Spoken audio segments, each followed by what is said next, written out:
Құрметті IRD News YouTube каналының көрермендері.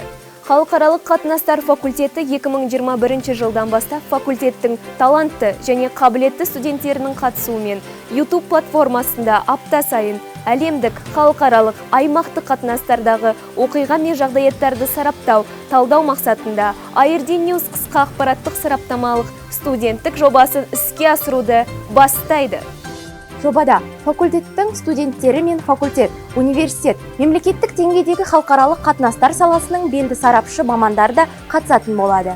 Жобаның мақсаты әлемде халықаралық ареналарда болып жатқан үрдістер мен жағдаяттарға еліміздің мүддесі тұрғысынан эксперттік сараптау жасау және объективті баға беру. Әр апта сайын болатын ақпараттық сараптамалық шығарылымды жіберіп алмаңыздар. IRD News YouTube каналына тіркеліп, соңғы жағдаяттардан хабардар болыңыздар. Каналға жазылып, лайк басыңыздар.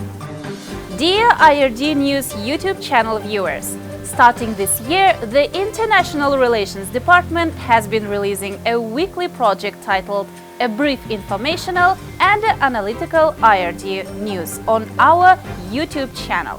With the participation of talented and gifted students, IRD analyzes weekly events in international and regional relations around the world.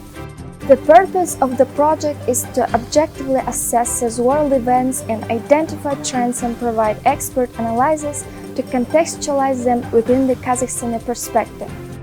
Don't miss our weekly news and analytics. Stay updated and subscribe to the IRD News YouTube channel by hitting like and follow.